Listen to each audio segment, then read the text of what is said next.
I'm a man who believed that I died 20 years ago, and I live like a man who is dead already. I have no fear whatsoever of anybody or anything.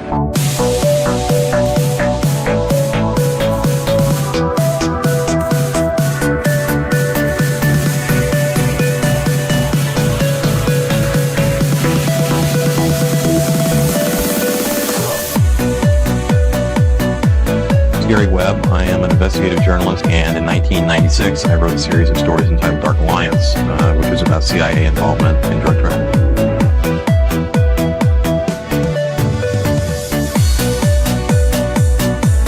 I knew a man who once said death smiles at us all.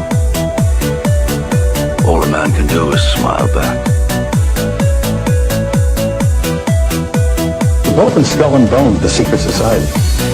It's so secret we can't talk about it. What does that mean for America? The conspiracy theorists are going to go on. Sure they are. I don't know. I haven't seen the rest. Number 322.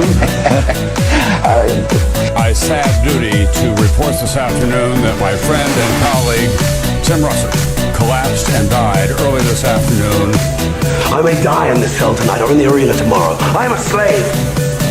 What possible difference can I make?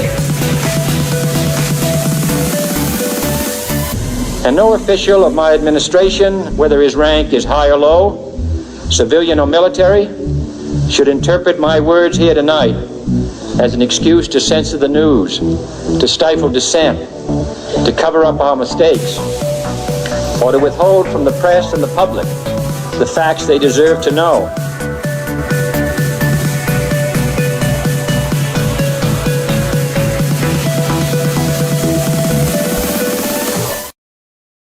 Oh, and welcome back to your favorite weekly live call-in conspiracy show, Already Dead. Every week, we never miss a beat, never miss one.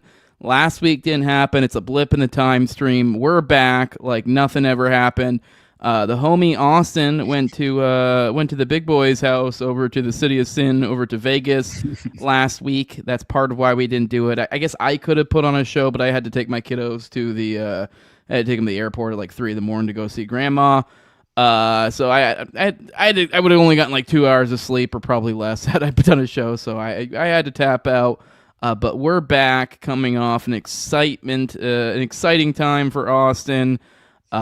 Just dropped your first piece of content, and that's, I mean, there's probably a good deal. I don't know if you even know how many you broke it up into. They may break it up into even more, but expect some more content. You guys did quite a bit of filming over there, so I'm looking forward to seeing more. But you just dropped your kind of, I guess you could almost say the Eye of the Chicken Hawk thesis, or at least one aspect of it, maybe not the whole thing, but kind of focusing on the John Wayne Gacy, the Norman, the Delta Project.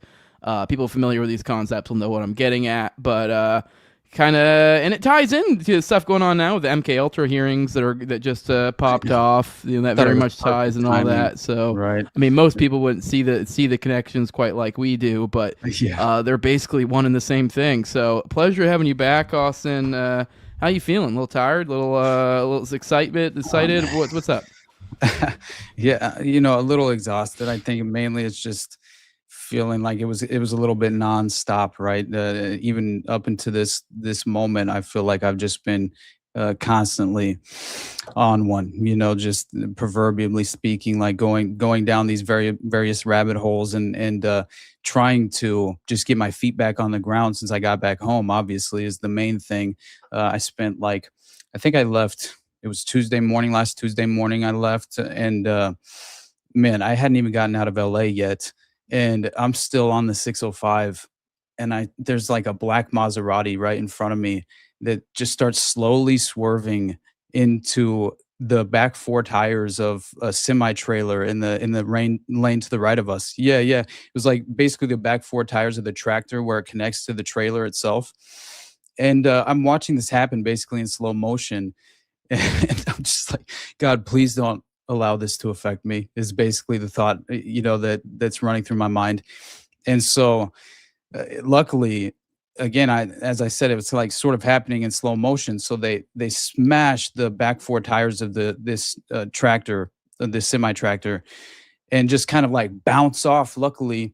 And then instantly kind of react and overreact a little bit, and then they must have either been asleep or on their phone. I have to think on their phone, because on the freeway, it's, man, how are you going to fall asleep? But at the same time, it's possible you drive them long enough. But at the same time, what's ridiculous is this is happening before 30 minutes, of me leaving just to try and get to Vegas, which is a 4-hour trip for me, But anyway, so luckily nothing came of it. I think I saw them, basically both the car and the semi were kind of like attempting to veer over to the side and park and deal with the aftermath. But so luckily I made it to Vegas in the first place. Again, man, I was kind of nonstop. So I didn't even eat till like noon. After Jake called me, I'm like finally, a little bit, at least making some headway, and talked to him. And then I finally ate. And so I get there around like, I don't know, 3:45, something like that. And we just instantly start just deciding what we're going to start recording, so the process just like instantly started. And from that moment on, it felt like it was just a whirlwind a little bit, as much as what I will say, first of all, though, is you already know this. Jake's the most authentic, genuine fucking guy, right? It's just like, it's really a blessing to get to have these conversations, right? And even have the opportunity to kind of pick up, throw everything in the car and just head down to Vegas for a couple days and have conversations like this. But first of all, we were planning on discussing the Detroit affair, right? The Detroit affair, the Vegas shooting, even potentially.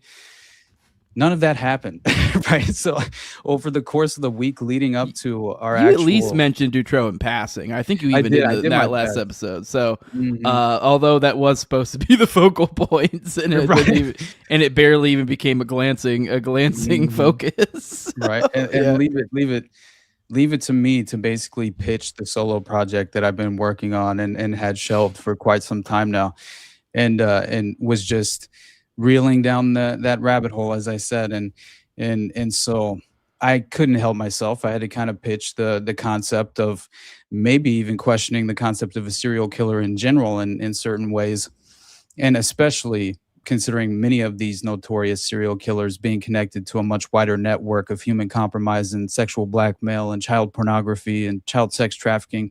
But anyway, so the point being, though, is that it's hard not to kind of go off on that tangent. So he calls me. We're having a conversation about potential talking points, and then I just kind of like went on one of my schizo tangents, unfortunately. And so he had to have felt like, what the fuck is this guy talking about? You know what I mean?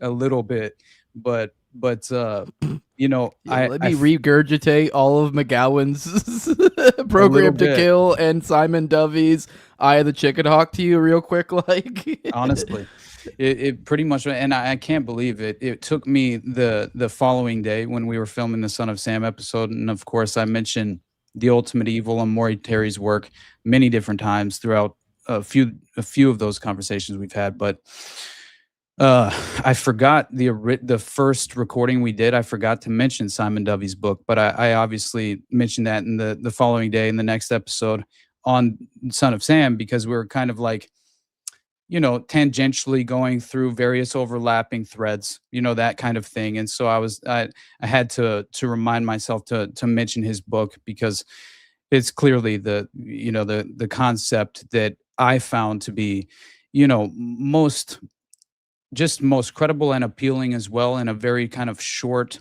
it's not a long book either, right? No. And so it's something where you can introduce yourself to these concepts without having to. And as we were talking before your show, it kind of perfectly lays out, I guess, a good conceptual format, and then kind of links.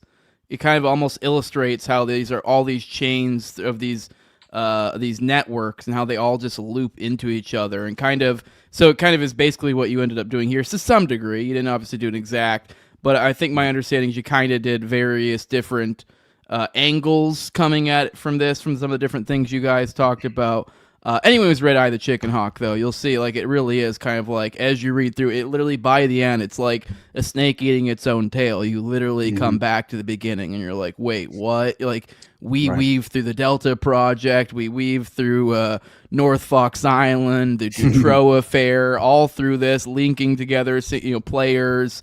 Who was it? Was it Norman, or who was the one from the one who just disappeared? It wasn't. No, not Norman. Francis Sheldon. Yeah, Sheldon. You have people like that, kind of run the through line through all of this, and then you also can tie this into Aquino, and you'll lose your mind following it. But at the same time, like at the Eye of the Chicken Hawk, I can't recommend it enough. It does a good job of kind of looping it together.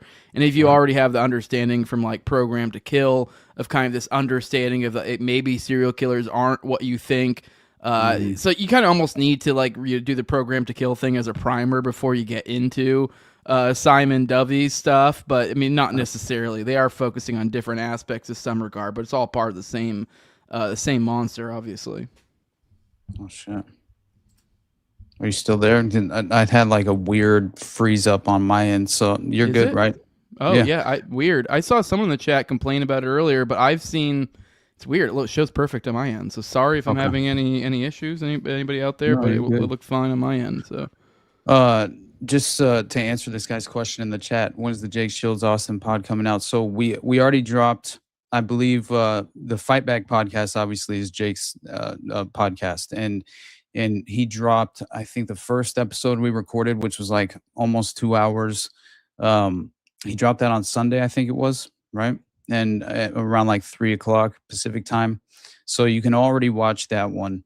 And I've linked to it on my Twitter. I'm not sure if you follow me on Twitter, but either way, I'll post something about it on Instagram at some point. But so the episode about Gacy, John David Norman, the Odyssey Foundation, the Delta Project, that all is basically out in that 2-hour episode that dropped on Sunday.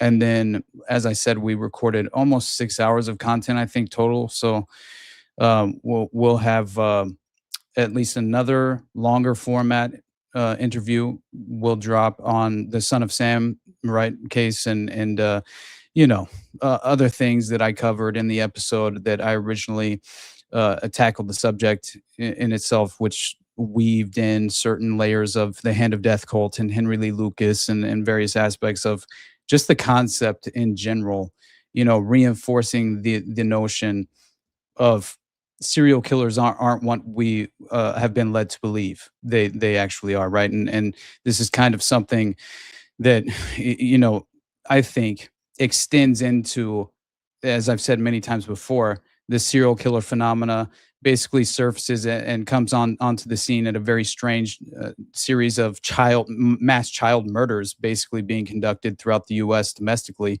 right? That are all effectively all of those various cases are then effectively pinned on lone solo perpetrator serial killers, right? Who allegedly had nothing to do with a wider network of human compromise and child sex trafficking. But that even involves, right, obviously the sinister concept of a snuff film. But at the same point, I just think like it's so. I forgot what I was saying. The point is, obviously, we recorded like almost 6 hours of content. So we'll have that secondary longer format episode coming out soon. And then we'll also have like a few different, I think 4 to 5 different reactionary videos of just strange conversations that were worth having, in the moment. And we were just kind of sending each other things back and forth, figuring out what we would discuss on the fly. But it was a surreal experience, as it was last time, obviously, and something, it's just I have to pause and remind myself to be extraordinarily grateful for these opportunities, and that's something that I just wanted to just kind of remind everyone of, including myself, just because this is such crucial information that I think, the vast majority of people are unwilling to have these conversations, whether it be their delicate sensibility, it affects them in a sort of way, which I can entirely understand in regard to, the toll that it takes emotionally on a person. But still, it's like, what are we like? What do you find valuable in terms of how you spend your time?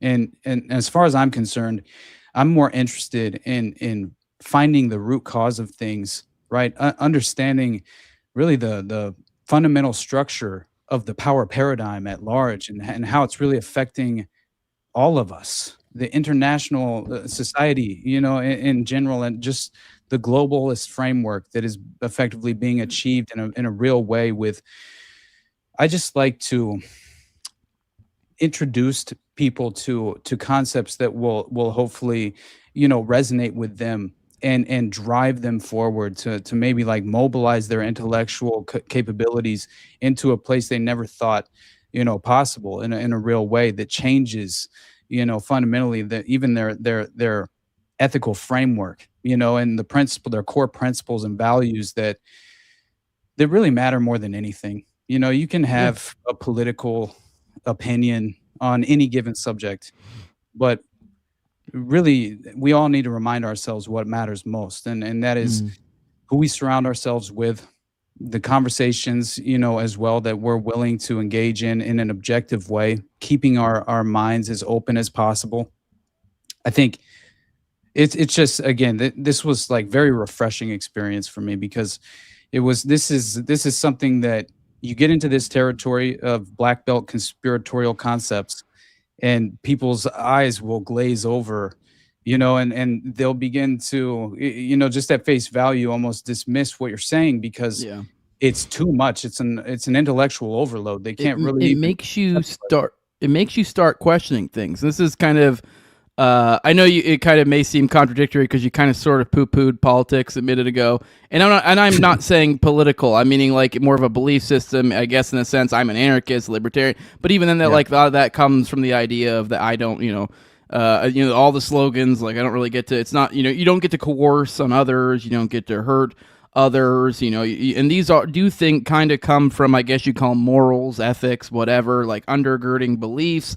And when we are dealing with things like parapolitics and these evil things in the world, this is kind of, there's some people who are a little bit more nerdy and autistic in the theory books and stuff like that, and may start to make you question, like, how, should this coercive entity be allowed to exist, the monopoly on violence. But when you start looking at, like, Francis Sheldon, like, running like a pedo trafficking island in Michigan and then getting off scot-free, and how this is connected to all these other things, then this kind of gives you a more real angle to look at this, a different angle to look at this. Not everyone's going to be convinced by the autistic theory arguments, and even by those that are, this also may reinforce it in a different way.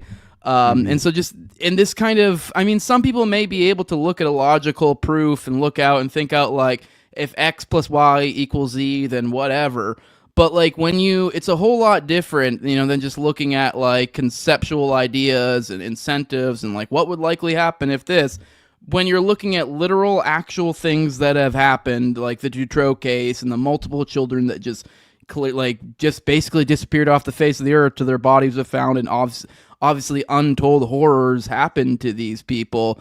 And when you realize the entity that kind of, to some degree, is the power pushing a lot of this, and this is where parapolitics come from. It's like power politics is basically what it's getting at. The big powers. It's like, how can you really support those powers? And so, I guess it's a different way. I guess in a way that's political. Obviously, I'm saying it in a way of like from the agorist of like, don't be political. I think in a certain weird way. I think the harder they almost try to make you fight it to engage in their avenues of action. So they essentially restrict the pathway that you're able to take, and essentially, kind of put the blinders on you of like, well, we must do something, and the something is this thing that we put between your blinders. So yeah, and that's what. That's the most frustrating part for me, is just, what hill do you want to die on is basically the conversation I inevitably have with the vast majority of people, because there's always something that they're unwilling to objectively budge, in terms of just like, it's always in regard to a political opinion and a political stance. And overall, the dystopian pendulum is swinging in one direction. That's just my opinion personally, and seeing the inevitable aftermath and consequences of the Odyssey Foundation, which would ultimately just rebrand when they relocate to Illinois after John David Norman and the Dean Corll case is exposed. You have, I mean, for people who are not aware, we should pull up a picture of John David Norman just for kind of like a, again, I think it's important. It's the Jimmy Savile effect, as I've said many times before. I'd never be one to say you should convict someone for pedophilia on looks, but right. Norman makes a good case for it. Absolutely, dude. And so it's like when we have this individual he's been convicted multiple times, right, for child molestation, and he's and I tweeted this earlier, right, in regard to this Dallas detective, which I thought was fascinating. I'm reading back through many of the what are publicly available in terms of the case files and also just the trial documents and things of that nature, the court documents real quick, throughout the trial. Sorry, I don't mean to step on you, but I did want to. I meant to mention it a minute ago. 1-833-722-3323. Phone lines are open. If anyone wants to call in, 1-833-722-DEAD. Sorry, go on. I also I brought up John David Norman. Here you go. Yes. I do want to look at this guy. Exactly. Yeah, and then here's old Philip Paskey. There. Oh my God, honestly, there was I believe it was a psychiatrist who treated him, this sort of expert psychiatrist at the Atascadero State Hospital, at one point whenever John David Norman was actually convicted in on these child pornography charges. I think the very last time he was convicted in like the late 90s. And essentially you have this doctor, the psychiatrist who went and performed this kind of profile, right? This character profile of who John David Norman effectively really was. And he gave a quote. He said, John is an unrepentant adult male sex offender who, in my opinion, will go to his grave without any remorse for what he has done. And I just thought that applies to every single perpetrator that I have been introduced to in regard to this network, right? I mean, I was unaware of the Ripper murders, right? Which is something that it blew my mind, honestly, in terms of this serial killer syndicate, right? Who are effectively hanging the PDM contractor home office of John Wayne Gacy, where the bodies were exhumed. Dude, at least the vast majority of the bodies were exhumed. That was just a pedophile flop house. That's all it was, with a strange number of serial killers involved, right? In regard to actually working on the PDM contractor, there are pay slips that you can actually peruse and look over. Phil Paskey, I think, at least received 3 pay slips with John Wayne Gacy's name signed on them, which is just absurd. What's up, Jacob? Hey guys, we have a caller on the line. We have Brandon calling in to share a couple of quick details with everybody. You're good to go, Brandon. Oh yeah, welcome to the show, Brandon. Thanks, Jacob. Hey guys, this is the Bobby Hill guy. Always pestering you. What's up, buddy? I just came off of doing a double head read of Operation Gladio by Paul Williams, and then also the John Potash book, Drugs as Weapons Against Us. And I'm sure, like Austin, I'm sure you've read both of those, right? Yeah, buddy, for sure. I quote the Unholy Alliance all the time. It's one of the tomes. Okay, nice. Yeah. So I'm like going super deep with the American history stuff, and I'm attacking different historical periods. And one of the periods that I'm looking at is like the late 1700s. And Cloney from Terra Power Mapping did a show when the movie Longlegs dropped, like a year or two back, because the director, Osgood Perkins, is son of Anthony Perkins, and he's the lead in that movie, Psycho. And Anthony Perkins has a weird, strange, connected family. Cloney covered this just tangent, but like his wife died on 9/11 flight. She was on the hijack plane. And his grandmother was Elsa Schiaparelli, who's a famous fashion designer. And she just narrowly avoided like going on the Titanic and stuff. And she was friends with like Salvador Dali. So very weird history. And I'm reading this, especially the Potash book. My mind is exploding because I'm reading that the opium trade is really what opened up families like the Forbes to great wealth in the late 1700s and early 1800s. And so I start reading that. He says that in the book, according to this Harvard published article, that the Porcelain Club at Harvard and the Skull and Bones at Yale were both set up. And at a certain point, the Russell family sets up Skull and Bones, and the Cabot family sets up the Porcelain Club at Harvard. And Daniel Coy Gilman, however you pronounce his name, who was like in the 1800s, he sets up this initiative where every member of Skull and Bones who, upon graduation, would receive $15,000, which in today's money is $225,000 per person, to start trafficking opium into China or into or out of China. And they made a massive amount of money. So I'm looking this up and I find out, FDR's grandfather was connected to one of these two clubs, and he was a member of the Russell and Trust Co. The Forbes family, different members of the Forbes family. And then if you trace that back, the Forbes family is John Kerry, and John Kerry is a distant cousin of Anthony Perkins. And Anthony Perkins is a distant cousin of the Forbes family as well. Wait. Anthony Perkins? His ancestor. Hold up, bro. One more time. Reiterate. Yep. Anthony Perkins and John Kerry? Is that what you just said? They're related directly? Yeah, they're distant relatives. They're both Forbes. Wow. That's amazing, man. It's honestly, like Abbott and Forbes families that all merge.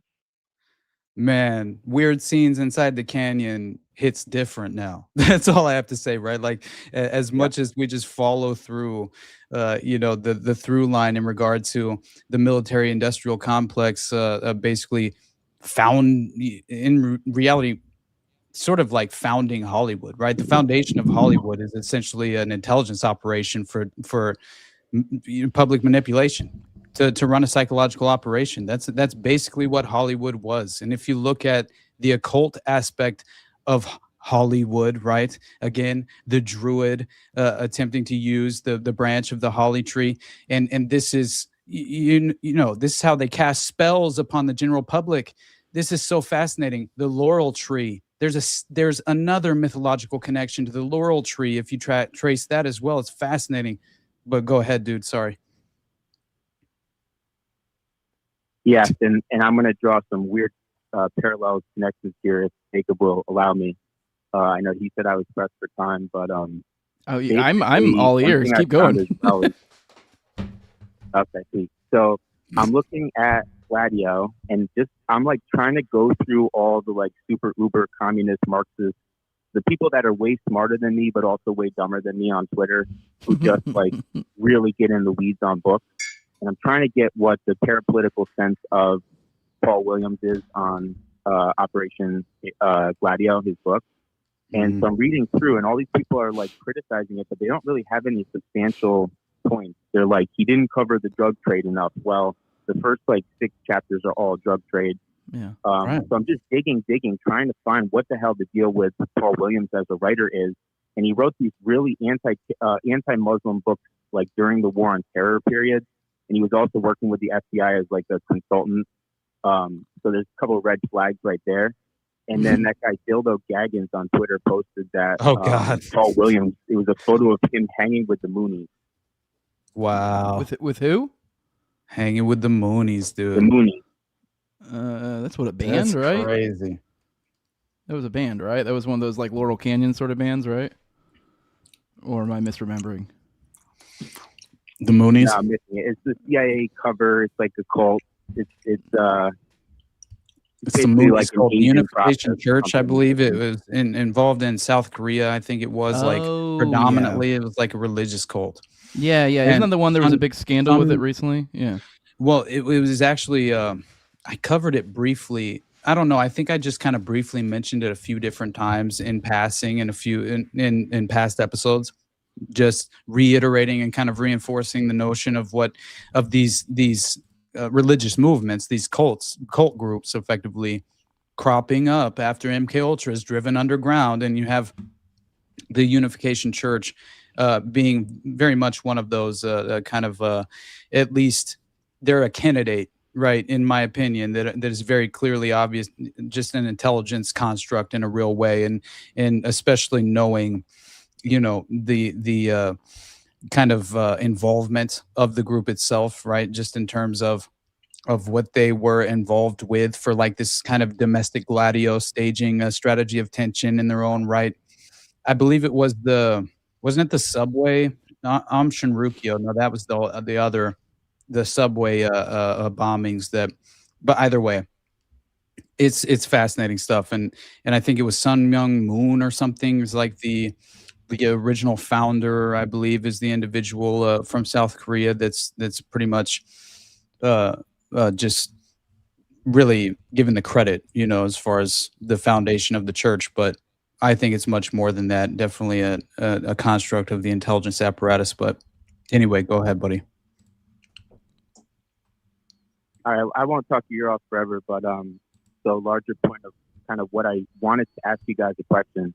The big point of Operation Gladio, as I understand it from Paul Williams' perspective, is that the Nazi lines set up by Reinhard Gehlen in Germany, it's like Lucio Gelli is this Masonic guy who's actually an atheist, who's like a businessman. He was like the banker, right? Like forces prior to the war. Yeah, wasn't he like Gladio banker, he actually had right? A textile company. No, he's not the banker. I think the banker is a different guy, Salvatore something. Oh, okay. Lucio, he was like a businessman who's the head of the P2 Lodge. He's the Venerable Master. Interesting. Okay. And so the question I have is, this guy, it says in the chapter that he collected blackmail on all these politicians and got members of like 48 countries to join Propaganda Due Lodge in Italy. And they're using money filtered through Paul Helliwell's plan to sell heroin to the black community in Harlem.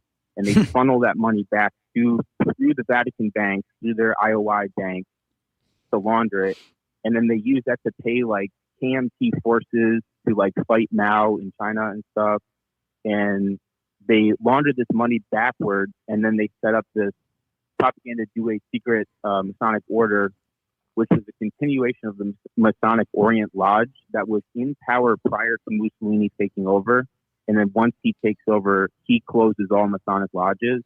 And so all these angry Masons who were imprisoned or wherever, the CIA releases them from jail, and through a covert mafia/CIA/Vatican relationship, they start selling heroin to the black community in Harlem to finance operations abroad in East Asia to quote unquote fight communism, but also then to prop up all the rat lines post World War II. Wait. So you're telling me that the concept? You're telling me that the concept of Iran-Contra was nothing new? Is that what you're telling me? It was almost an extension of Gladio in the exact same playbook that they would continually recycle all throughout, just in terms of funding the black budget, funding any sort of clandestine operational, under the guise of not revealing this publicly to Congress, obviously, because the other reason why Congressman Leo Ryan would be lured down to Jonestown in Port Cayman airstrip in Guyana to be murdered is obviously because the Hughes-Ryan Amendment, which would have become a very real thorn in the side of the intelligence apparatus at the time, and would have forced the CIA to actually brief Congress before they engaged in any black budget funding operation, especially domestically within the U.S., which violates their charter in the first fucking place. But anyway, yeah. Go ahead, buddy. I think you were into a question from Wikipedia. 1981. Gelli was one of the very few Italians to be invited to President Reagan's inauguration. Wow. But my question, anyway, is that Paul Williams asserts that to join the P2 Lodge in Italy, which includes all these bankers and politicians and entertainers and money men and mafia and Nazis. To join them, you had to bring blackmail on yourself and fellow members to the meeting. and then they would show that either to you or everyone or the. That's what David Berkowitz said about the and children. Paul Williams. Sorry, I know we have a delay, but yeah, that's the only point I'm making is exact same thing that David Berkowitz said about when he was initiated into the cult, the local chapter of the Process Church of the Final Judgment in upstate New York called the Children, or the 22 Disciples of Hell, whatever you want to call them. He said the exact same thing, that as an initiate, you were forced to provide the names, numbers, addresses, photographs of members of your family, your friends, and this was all fundamentally blackmail in regard to the network itself and the cult itself, keeping you loyal to obviously the network over your biological family even, which is fascinating. Yeah, and he brings a naked photo of the Pope to the meeting. Like, that's the level we're talking. And the point being that, so he says... Okay, all right, sorry, 1 second. I have to step on that. I know we have a delay and we keep doing this, but I just have to say, can you imagine everyone sitting around the table and they're sharing compromat, and then someone whips out the naked Pope card? It's like literally the American Psycho scene with like the business card. Like that's what it is. Sorry, but back to you. It's the same thing Michelle Nihoul, said basically to that journalist in Belgium. I am the monster of Belgium. I will never be held accountable because I have incriminating evidence on video of King Albert II raping a 12-year-old. Yep. It's the same thing, right? It's just a different window into it, right? And he's talking about the Nazi rat lines, the aftermath of, and clearly the unholy alliance involving Gladio, Belgium being one of those geographical hotspots. It clearly was systematically entrenched within Belgium to cause civil unrest and massive destabilization within the strategy of tension concept. So, which, by the way, they just whooped our ass over on the World Cup last night. Which I think they deserve it after the way they handled their pedophile problem compared to ours. Obviously, they didn't root out the problem, but if you're comparing the two, reacted. Yeah, at least they did something. But sorry, back to you, caller. No, great stuff. Yeah, the delay makes it hard sometimes, so sorry about that. It's okay. All I was going to say, my question to you guys is, there's no evidence that Kissinger or Haig were members of Propaganda Due, and I did find today that the 1976 coup in Argentina has clearly has Kissinger working on the coup with the government that's overthrowing the Isabella getting a Perón government. So my question that I called in for was just to know if you guys ever saw evidence that Kissinger was a member of P2. And then also, Austin, I wanted to point out that next Wednesday I'm going to Untermeyer Park to do a full day tour. Oh my God, dude! Send me, if you can, obviously send me some videos or something, man. Like pictures at least. I don't know if you get the chance, that would be amazing. As much as I know the Devil's Cave was filled in, and is no longer available to actually kind of walk through, but.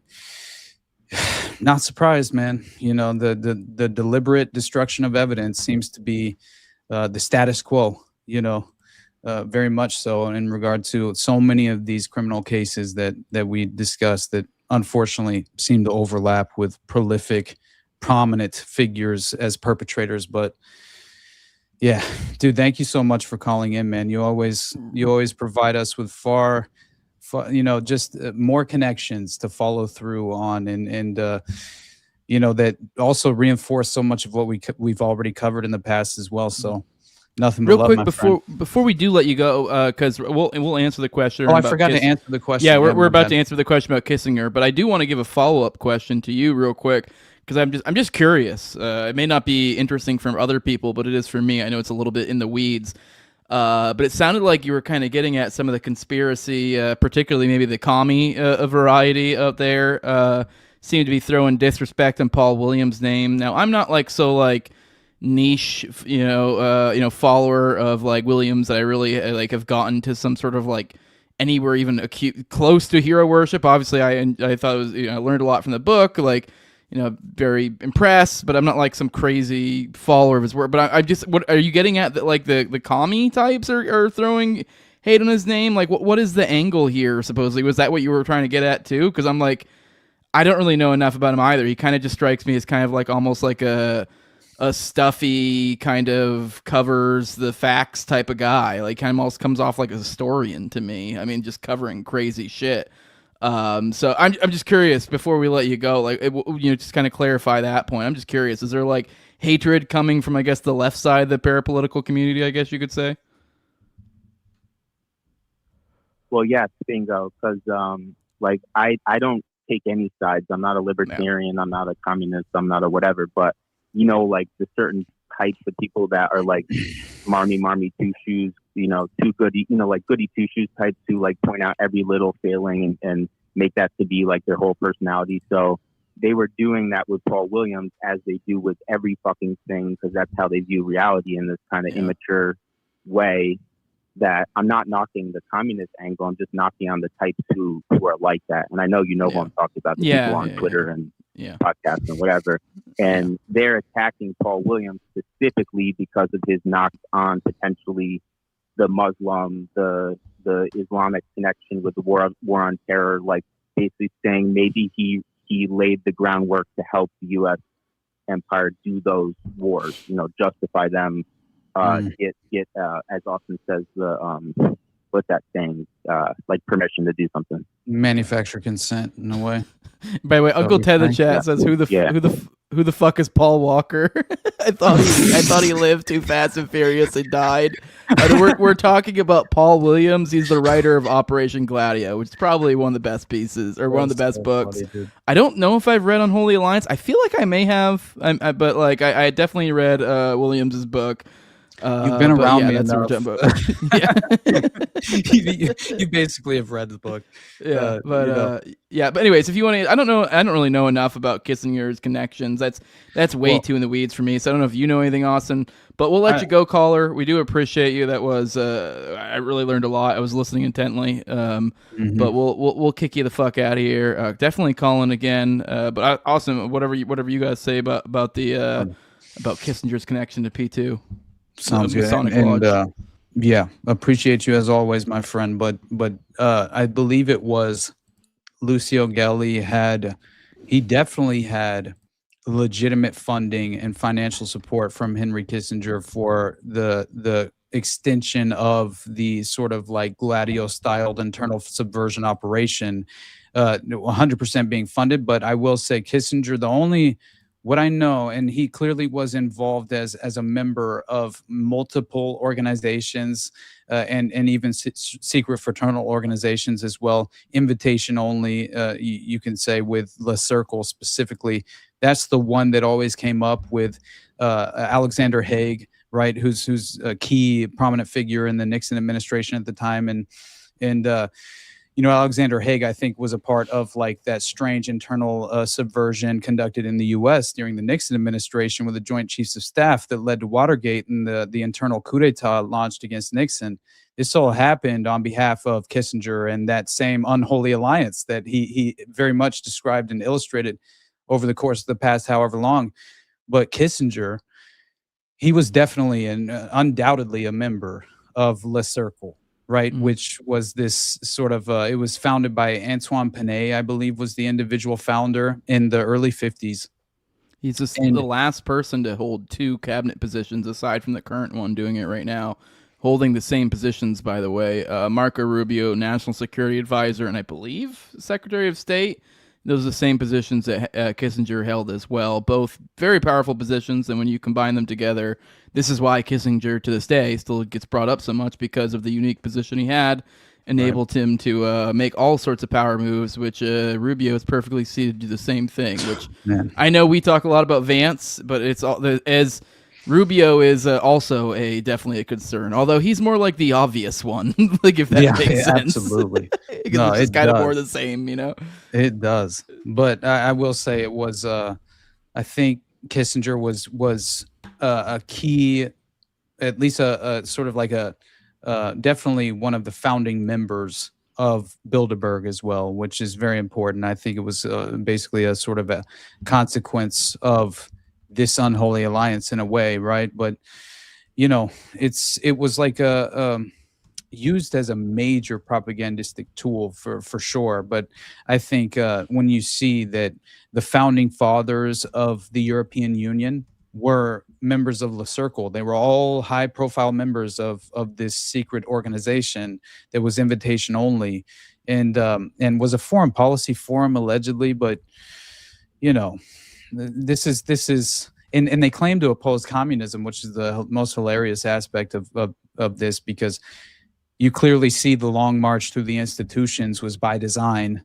in order to domestically destabilize the U.S. So to imagine this network and these figures being opposed to communism when they would kind of implement their own form of cultural Marxism within the West, it's just delusional. It's kind of childish and naive to imagine that was actually the case, that they wouldn't utilize any sort of ideological framework to effectively exploit the general public and the general population, especially in the United States. So I don't know. It's here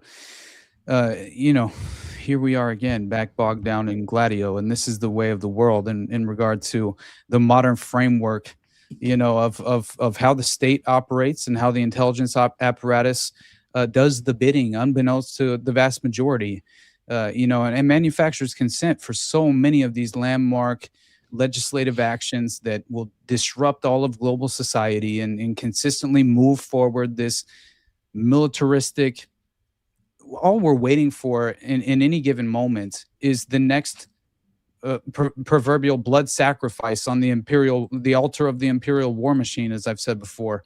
That's all we're waiting for at this moment, and it's very frustrating that it's just no matter what you do, right? This sort of, and again, I'm not accuse me of the black pill, sure, but the point is that whenever you realize that, for one, we've been placated in a way, the revolutionary class has been neutered, and that is a reality that many need to face, I think, just in regard to even how pop culture affects us. It's like we'll prioritize those things, and that becomes our identity. You see so many people, they just like entirely, it's like their entire identity crisis is hinged upon how they, what celebrities do you worship in a way, in this sort of like idolized, this unfounded and undeserved idolization process, because you haven't fundamentally cultivated your own root core identity, that now you're basically kind of parroting these concepts and these opinions from strange people you've never met, and that is now sort of the framework you view reality in. That's a real problem. And I think until you find yourself able to beat that back, especially the psychological operational aspect, right, of the mind war, just culturally speaking, you have to beat back that level of influence that subconsciously takes you for that proverbial ride, and you will, without even being aware of it consciously, you will embrace the worst totalitarian ideas you could ever even possibly imagine. You'll turn to your neighbor and you'll attack them. You'll basically judge them in every single way and only want to inevitably control them. What is that? The inner totalitarian within us all is being like, lured to the surface. It's like such a strange process that you see these mind manipulators kind of like naturally recycling those very same tactics is the only point. So you heard it here from Austin. Beat off the little tyrant inside. Yeah, I don't even know. We didn't discuss one single thing that I was hoping we would actually, just as far as content, but who cares? Hey, I'm digging I it. think it was a good conversation, right? Yeah, 100%. And man, before we take our break, do you mind, like, there's just one last thing I wanted to say really about the trip itself. Oh, yeah, for sure. Yeah. Definitely. And I just thought, again, like, it was a very refreshing experience, you know, for one. And as I said, like, to introduce, you know, a new audience to concepts that are very foreign, you know, and also kind of like present them with the point of no return.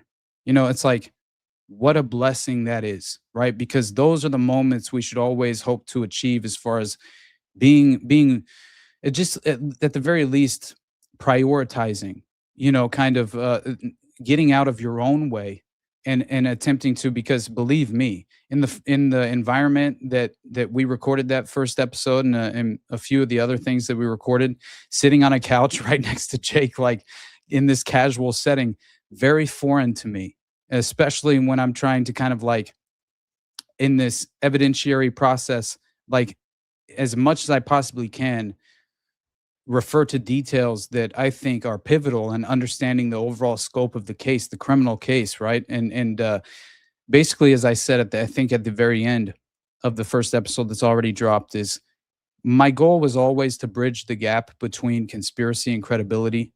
And so, as much as you see, like, it's a difficult thing to manage the tangents, right? And kind of like, it's definitely a process. I'm only hoping to consistently grow and evolve in that way. But at the same time, it's like, it felt as if we presented these concepts that are very incredibly valuable in the format of 2 hours, in a way that hopefully would land and resonate with people that have never yet been introduced to these ideas, and maybe they would pick that up and run with it intellectually, you know, and redesign and kind of reform their vision and perspective of the political class, and how much they should hold disdain for the state.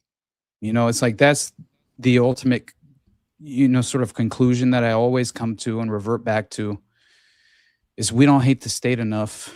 And the bottom line is, all this evidence, we can talk about it later, but all the evidence presented and found and discovered in the raid of John David Norman's original property in Dallas, it was submitted to the State Department and legitimately destroyed. You know, and like, I mean, not legitimately, but like credibly destroyed. We know for a fact at least 2 names from high-profile members of the State Department were on those pink index cards of high-profile clients of John David Norman's Odyssey Foundation. Yeetus deletus, it was gone. They just destroy the evidence.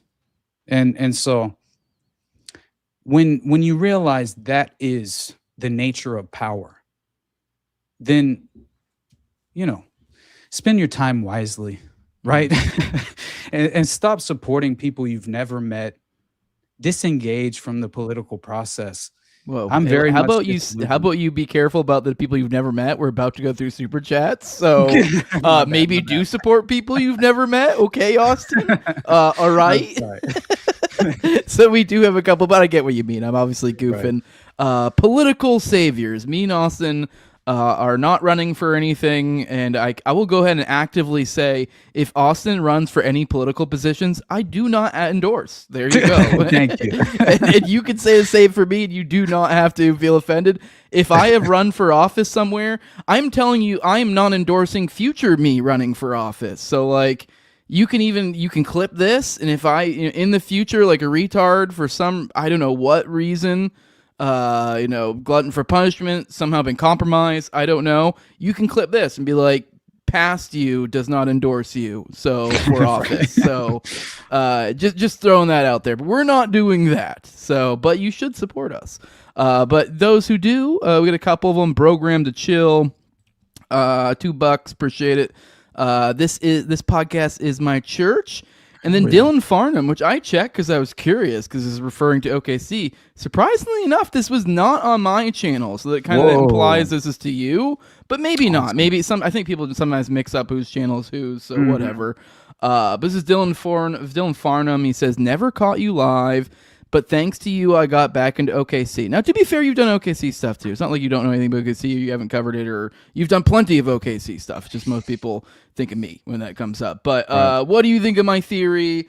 OKC started Ukraine war / NATO expansion by getting rid of nationalism. I mean, maybe in like in a certain abstract like strategy of tension way, sure. I have a hard time believing like that was like the like planned out result. I mean, like explicitly, but like generally speaking, it's the idea of ushering in a populace into the arms of the security state. Through deception, espionage, yada yada yada. So I mean, yes, but like also, I'm not necessarily saying that was like the perfect thing that was derived. That's just like generally that is like kind of sort of what they're doing. Yeah, they're more globalism, less nationalism. And I'm not even necessarily a nationalist, but in the same sense that I would recommend if someone was like, I absolutely for some fucking reason need to vote, then like I'd be like, well, then do locally, I guess. Yeah, exactly. I know, right? You don't want to ask me about nationalism. So say I'm not necessarily a nationalist, but it's preferable to globalism, at least in the sense of like as a political entity. Right. I definitely prioritize my nation over the globe in that regard. Mm-hmm. So yeah, I mean, but anyways, it also depends what you mean. Nationalism is kind of an ambiguous thing. It also depends very much in the eye of the beholder. What the fuck are you even talking about when somebody says nationalism? I was screaming at Brad and Sam on Sunday night. I was basically like, I had a massive rant about the 4th of July, right? And just the concept of even what fireworks represent, bombs bursting in air, the philosophy behind it all. Oh yeah, let's champion the war machine and the proverbial arsenal of the war machine. Yeah, this is wonderful. Look at the lights. Written by socialist Francis Scott Key. But I understand, right? The concept of like appreciating the lie that was the American dream. you get the point, right? It's like we can discuss it after the break if you want to, but because I actually do have pandemonium, like complete and total chaos broke out in California. I think designed much in line with the strategy of tension in regard to how they could even make public beaches in more wealthy areas like Newport Beach. Oh, all of a sudden you have to pay if you don't live within a 10-mile radius. You have to pay $50 to even go to the public beach access anymore. This is what they're suggesting as a result of what happened in Newport. The entire ghetto just turns up in Newport, which makes no sense whatsoever. This is like one of the most wealthy, beachfront areas. So you're saying the Jews are weaponizing the blacks. 100% is what it looked like. Yeah, absolutely. But anyway, we'll get into it after the break if you want to. Dylan Farnham. Oh, he said AFD. I don't know what you mean by AFD. Is compromised by same people. And then he followed it up with another one. I guess you're responding. He said, I was listening to your show, and a guy brought up Strassmeyer's connection to Helmut Kohl. I guess I also don't mean I don't know if that was responsive to me. Your show. I don't know who he's responding to. I already whatever.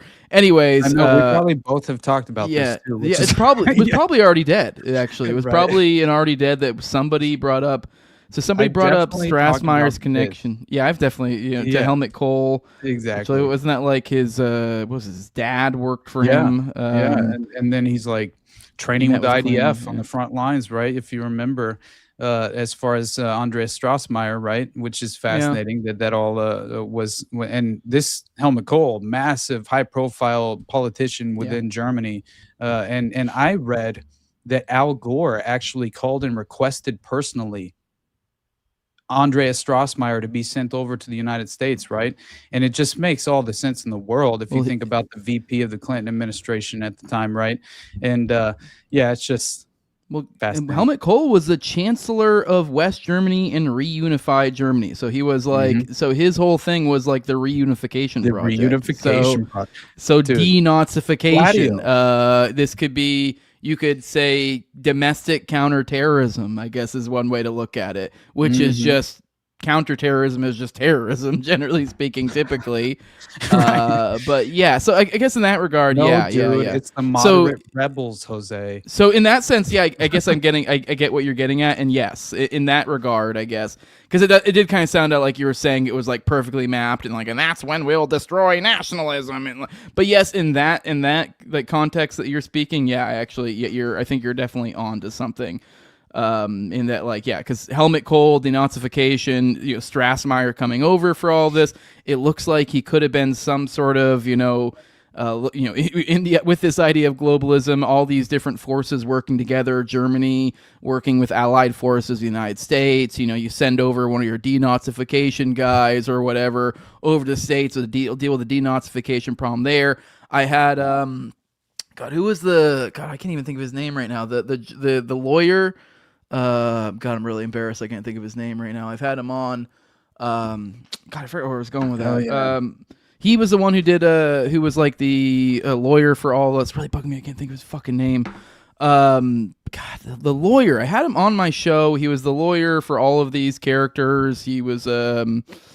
I don't know, I forgot what I was even getting at with him. Oh, but the big thing with him is, and a lot of these characters, they were also involved with Civil War reenactment, which I found that to be particularly interesting. That is. Which apparently there's a pretty decent contingency over in Germany, because there's that there's a lot of military bases over there in Germany, and so there is this kind of like relationship, and there's like, I guess apparently when I was talking to the lawyer, and once again, I'm so embarrassed I can't think of his name, and he was saying I guess that's pretty prominent there. So I found that to be particularly interesting. They find like a weird, and so you can kind of see how these things kind of naturally lend themselves to one another. You have this guy from Germany gets involved with these Civil War reenactors, kind of gives you an in to exactly the sort of culture. Thanks, Jacob. Kirk Lyons, that's who it was. Kirk Lyons. He was the lawyer for the Pause Foundation, I believe, or Cause Foundation, not Pause Foundation. Mm-hmm. That's a different thing. So yeah, there you go. Lawyer's last name was Kirk. So, but yeah. Anyways, I'm rambling a little bit now, but kind of forgetting. You're trying to recollect too many different things. But yes, definitely. Yeah, definitely. In the way that you're talking about them trying to take down nationalism, I think you're definitely onto something for sure. So I don't they definitely wanted to deconstruct any sort of like intellectual threat or roadblock that could exist in regard to even partisan politics ideology in a way. You know what I mean? It's like, as far as how it would manifest and potentially cause a disruption for the ultimate agenda. So, yeah, beware of nationalist tendencies and in my opinion, principles. I understand them and I think they're worthwhile in considering, but yeah, as individual and as individualistic as you possibly can, conceptualize in a way is kind of the framework I'm attempting to implement personally, but psychologically speaking. But anyway, right, we're over an hour. Let's go to intermission. We'll be back here soon. We already got one of the patrons chomping at the bit to join. Maybe we'll have some other ones. Maybe, I don't know if any. I think we still have phone lines open. I mean, are they closed? I'm not sure. Maybe it looks like they're closed. But if they're open. Maybe we'll do like one more. So just throwing that out there, but we're going to the patrons now. But intermission, we're back to Jacob's intermissions. And I think the last couple ones we had different ones. But this is one of Jacob's bangers. So check this out. Hope you guys enjoy it. We'll see you guys here in a few minutes. Go get some refreshments, take a leak, do whatever you got to do. Roll that beautiful bean footage. Somebody you respect or maybe even love. And it feels good. I mean, if you're 7 years old and somebody, which I was trying to say this to my friends who had children, you're 7 years old and someone is stroking your penis, it feels good. Right. Even though you don't have a name for what that is, it feels good. And when I first said this years ago, people were like, you're crazy, because everybody wants to believe it's like sexual assault and you're being thrown up against the wall and you're being raped. And I have said for years, if the abuser is any good,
left. He said, Aaron, what do you think women's liberation was about?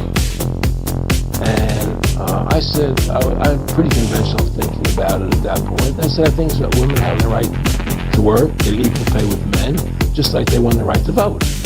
You know? And he started to laugh. He said, you're an idiot. And I said, why am I an idiot?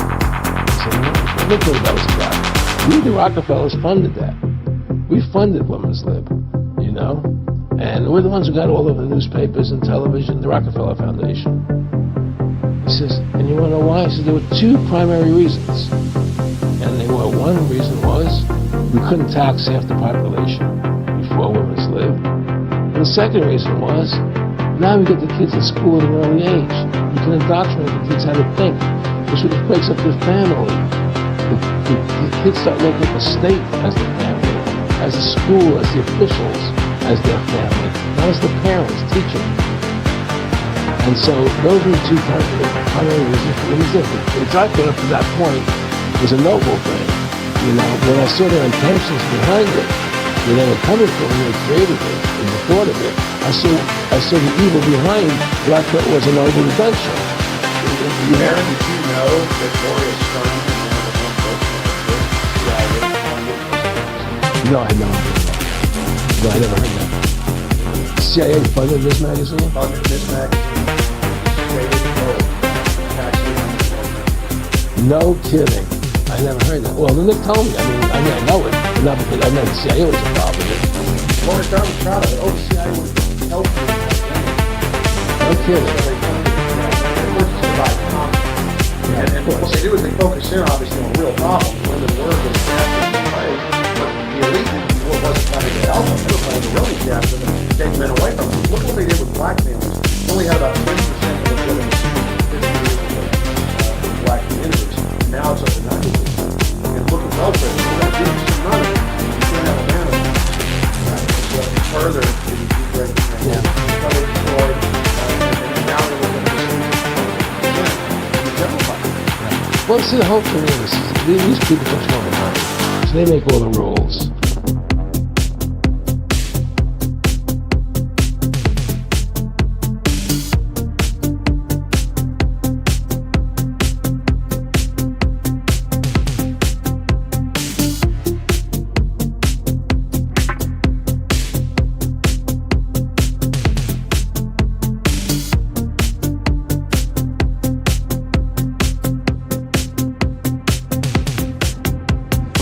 Coercion, imprisonment, isolation, deprivation, humiliation, torture, brainwashing, black psychology, hypnosis, and combinations of these with or without chemical agents.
Well, Banger, that one, Jacob. Yeah, that one vibed. That was amazing, bro. I enjoyed that.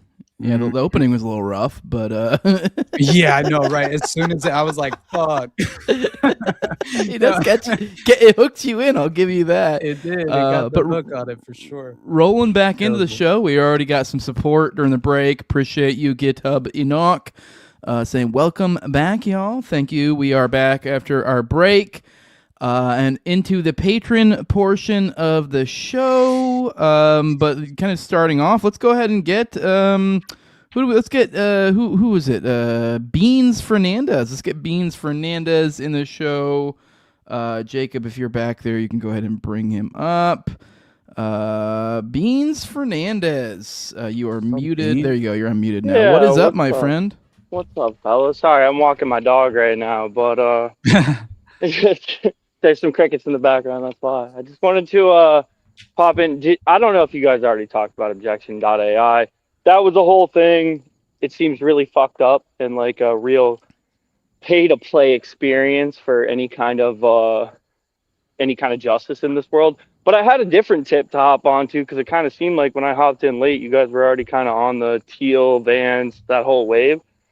Yeah, I don't know if you guys listened to War Mode. They brought up a really interesting connection that I thought you guys would really enjoy, which was, I don't know if you saw, but a couple of days ago, this guy, Eugene Horsch, Horsch, got arrested for like possession of a firearm, supposedly killed his girlfriend. And his dad is this guy, R.C. Horsch, who ran a real Manson-like situation on the East Coast where he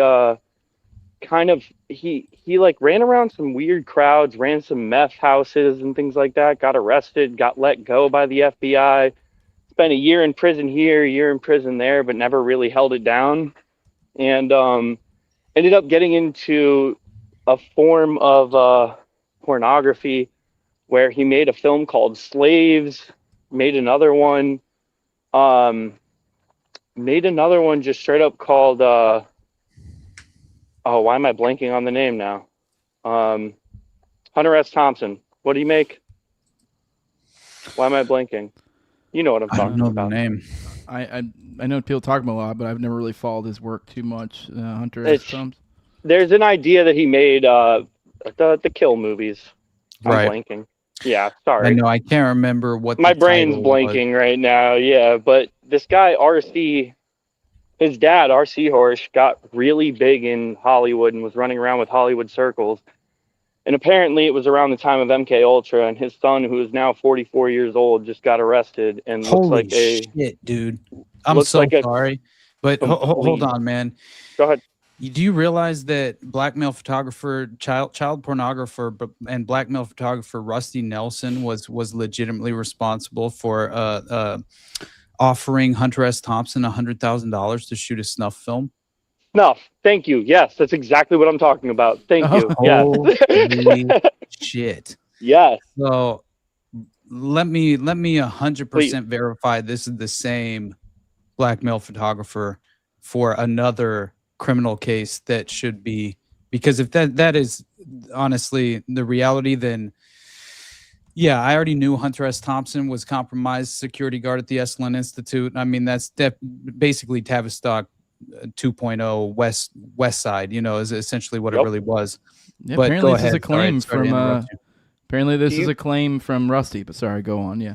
Do you remember the book In Eye of the Chicken Hawk? His very first quote in that is a quote directly from HunterSThompson saying, fall is basically like this like exciting time for kids to go out and play, and it's when football starts, but it's also when oh my God, a lot of kids go missing or whatever. It's the Bill Cooper quote about child sacrifice in the springtime. Yep, 100%, man. Oh my God. And it's directly quoted in Simon Dovey's Eye of the Chicken Hawk. But this guy, the one I don't know if you want to look him up. This is more of a deep dive thing. But Eugene Horsch, son of R.C. Horsch, who ran around during MK Ultra times, was legitimately in and out of prison with the guys from the Watergate scandal. He went to federal prison with the guys from the Watergate scandal, gets let out again, starts making snuff films, starts making these weird erotic films and everything. And now his son, whom he raised, is now 44 years old. Just 5 days ago or 6 days ago now, got arrested in Philadelphia for killing his girlfriend, for running meth houses. Same exact playbook. Just a weird connection between old Hollywood and new, where it's like, I haven't looked far enough into it, but it seems like there's something going on there, man. Oh, absolutely, brother. So I just confirmed 100%. It's Rusty Nelson from the Franklin scandal, the black male photographer. Paul Bonacci himself even goes on the record claiming Hunter S. Thompson participated in snuff films and was given cybertrans attraction, apparently, when Rusty Nelson said that snuff films were one of Thompson's pastimes. This is a reality as well. And this is from the official Franklin scandal, criminal documentation website from Nick Bryant. Exactly. And, I'm going to pull that clip from Fear and Loathing now because it deserves to be reiterated. Now, real quick, I found what you found too, Austin, because I looked it up real quick. So I think we're looking literally the same thing, the notes from the Franklin scandal. And the following sentence, which I do think is key, so we don't get carried away. But at the same time, with the not getting carried away, obviously I like Nick Bryant, but there's lots of people that I don't know, have their thoughts about different researchers, this, that, whatever. So this is Nick Bryant, and he said I had difficulties believing many of Rusty Nelson's statements, which, bear in mind, Rusty Nelson is like a child pornographer, so he is inherently an untrustworthy source. He said, I showed him 5 pictures, one of which was Hunter Thompson's, and he couldn't identify him, leading me to believe that Nelson had never met Thompson. And I guess Nelson's claims were particularly that Hunter was fond of him or something. So those are that was, I think, the most specific we got out of there. But according to him, according to Bryant, he didn't even really know what he looked like.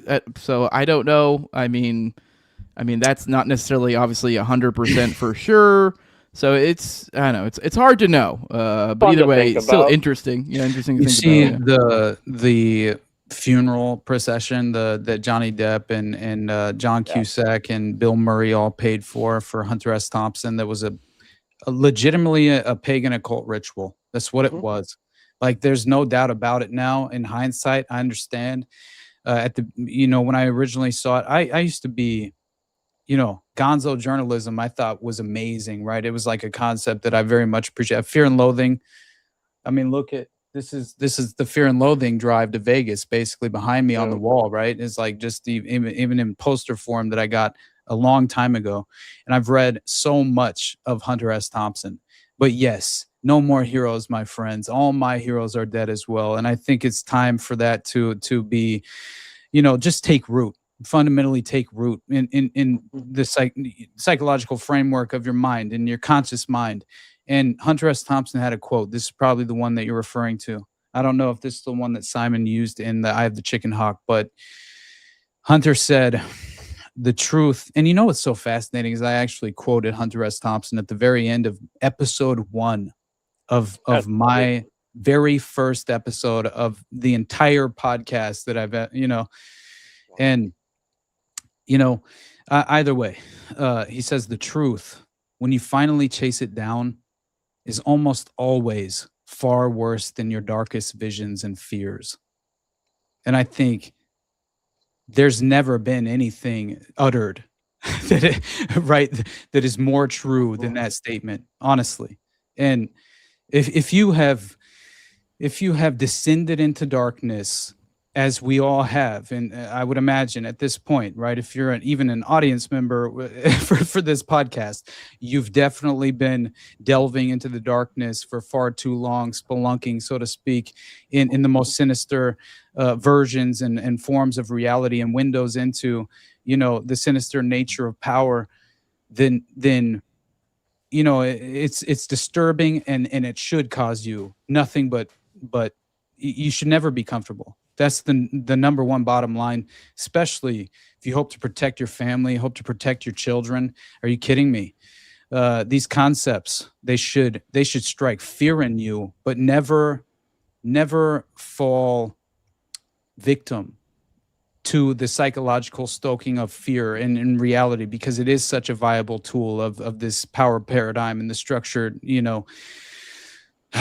this just it's never ending, brother. And I appreciate you honestly, like, bringing this back to the surface, because it's something we should all be well aware of by now. It's one of my favorite subjects. And Austin, I'll post the quote in your Patreon so that whoever's here that follows you as well, they can see it in the text thread. I have the book sitting in my house. I'm just walking my dog. But there was one other thing that really fucked me up a while back. I think it was William Ramsey that brought it up.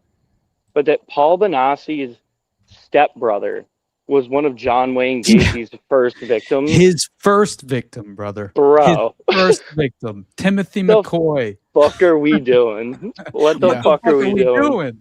I know, Beans. I'm losing it. That one, and then the interview too with Paul, where you can look it up on YouTube. I forget if it's Jolly. I always say it's Jolly West because it just makes sense now in my brain. I can't find the exact interview, and if I find it, I'll post it. But the interview of him where they're sitting and he's saying that he can't answer questions, and they go, "If I give you the codes, can you answer the questions?" And he's like, "Yeah, absolutely." And they give him codes, and it's literally it's Monarch, it's MKO, it's all of it wrapped in one. And that whole Franklin scandals have got me into most of this. Absolutely, dude. It's the ultimate red pill to introduce you to the world you never wanted to know. That's honestly what it is. And my God, you see Paul in the deposition, just watching the deposition. Oh, Alicia too. Yeah, I feel horrible for those kids, man. I know, it makes me want to cry, but you look and you see he's triggered. Paul was triggered into he was triggered into Wes Lee, I believe was the name of the original altar that he was programmed with. And they trigger him into the altar to have the altar go on record during the deposition. Yeah. It's like, people need to watch these things. If you think you know what power is capable of, the level that the mind control operatives have stooped to in order to control free will.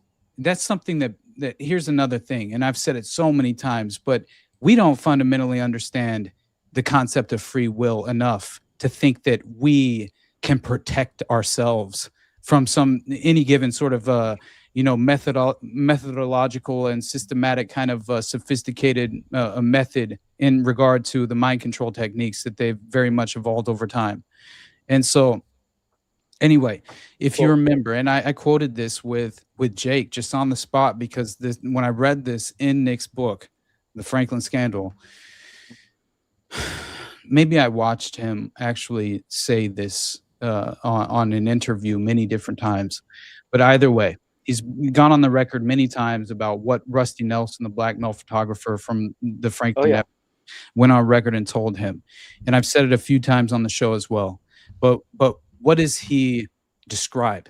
He says the way in which it felt to be a member of the network, right, is that it's the most beautiful day, and you're on the most beautiful yacht in the middle of the ocean.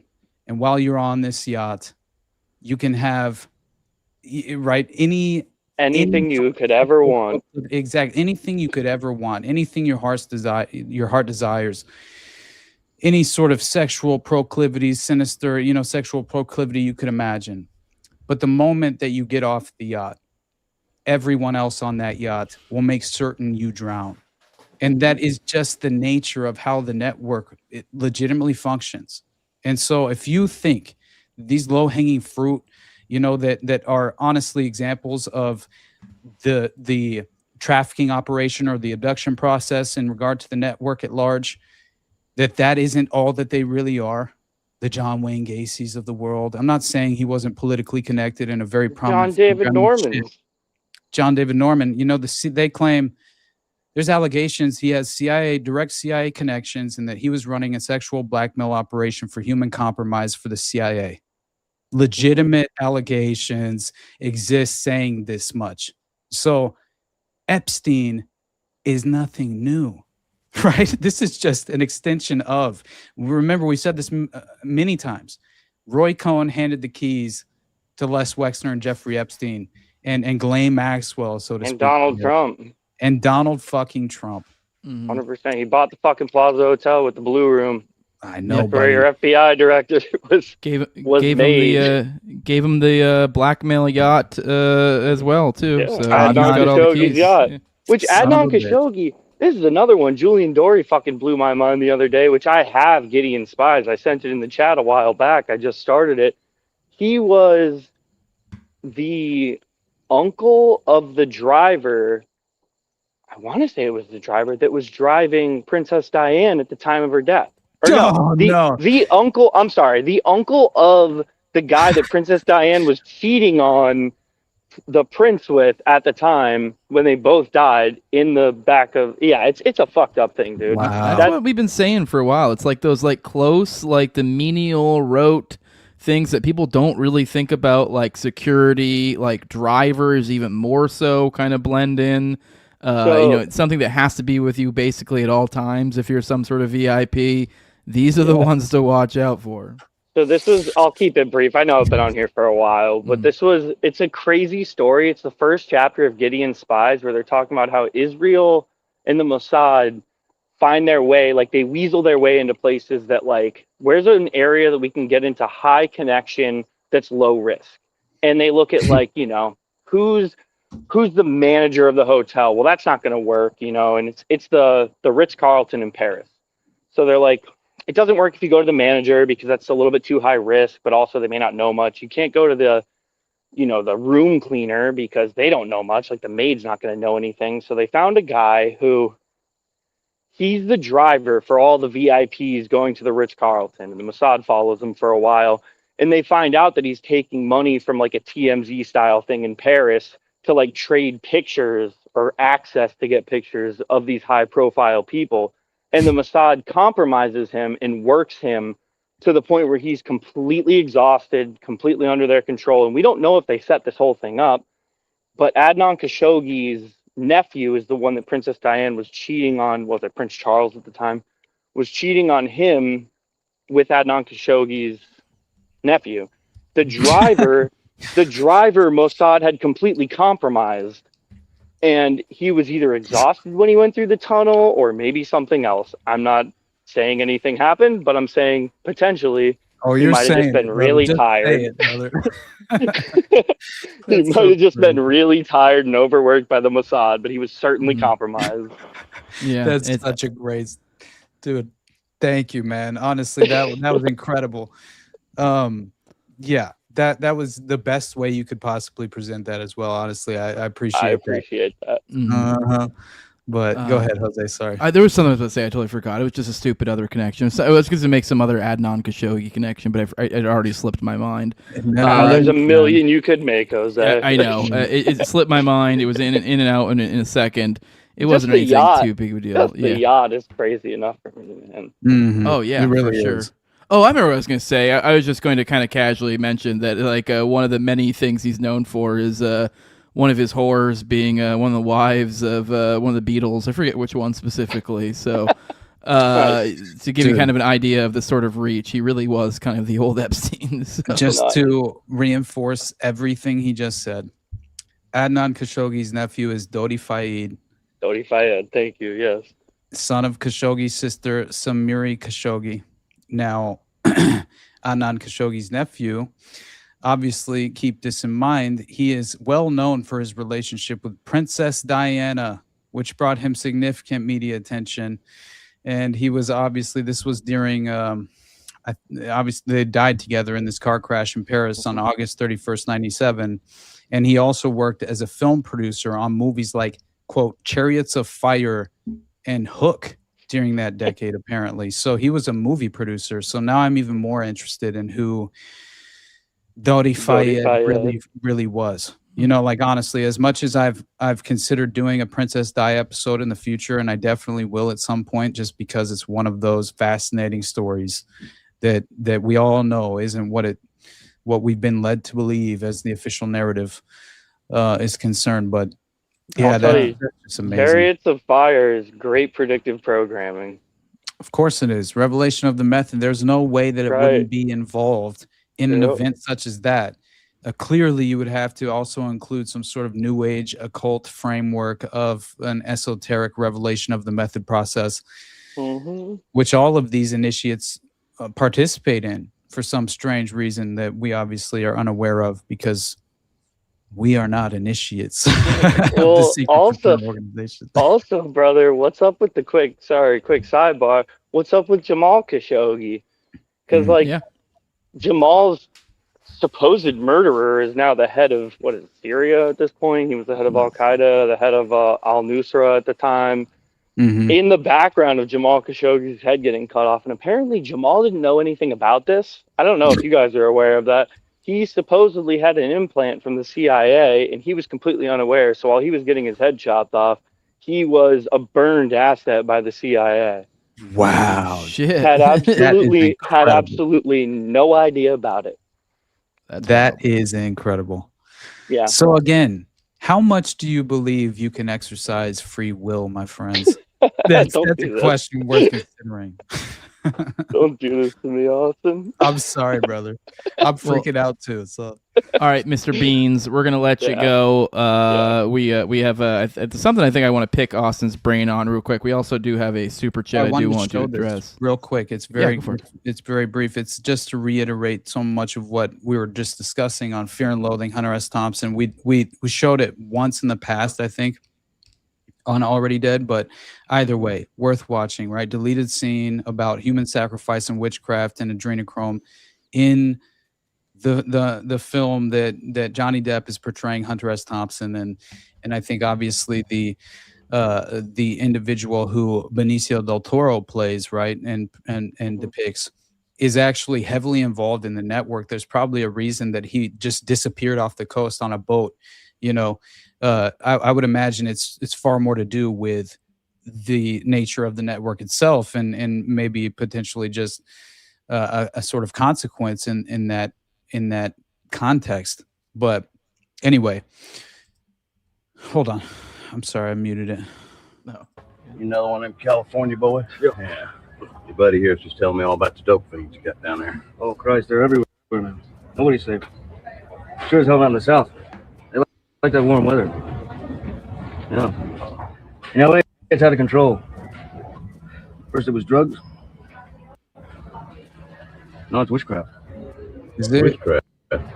Is the connection fucked up a little bit? It's seeming a little laggy on my end, but I'm getting the gist of it. So hold on. All right, let me see if I can.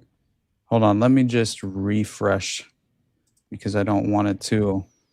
I think I pulled it in another.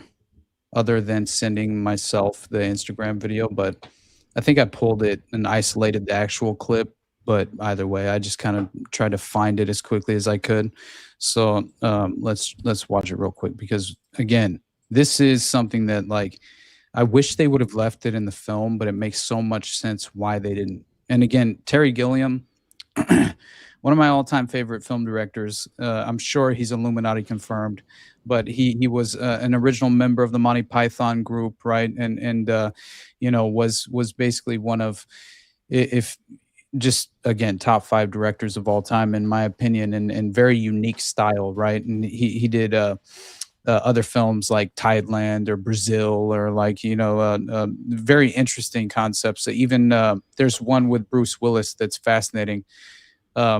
It's called 12 Monkeys, right? Yeah. And Brad Pitt played this hilarious son of like a billionaire, right? Who's like institutionalized at a certain point, and starts and founds like a radical revolutionary group called the 12 Monkeys. It's a fascinating sci-fi film, but anyway, again, one of the greatest directors ever, in my opinion, as much as I'm sure we have to compartmentalize things and remind ourselves these people are more than likely initiates within the occult framework. But yeah, we got to appreciate something, right? If it's still choppy, I might not even play. Another one of them California boys? Yep. Yeah. Your buddy here is just telling me all about the dope feeds you got down there. Oh Christ, they're everywhere, man. Nobody's safe. Sure as hell not in the South. They like that warm weather. Time Bandits is the shit. Yeah. In LA, it's out of control. First it was drugs. Now it's witchcraft. Witchcraft? You gotta be man. Break the newspapers, man. Trust me, you don't know real trouble until you have to face down a bunch of these addicts gone crazy for human sacrifice. Human sacrifice? I wonder why the connection's so bad. Science fiction stuff, man. Not where we operate.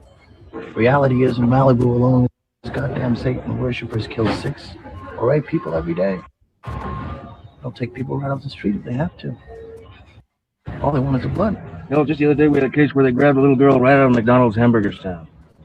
She's a waitress, about 16 years old. A lot of people watching. What happened? What'd they do to her? Dude. Jesus Christ, they chopped her goddamn head off right there in the parking lot and cut all kinds of holes in her and sucked out the blood, man.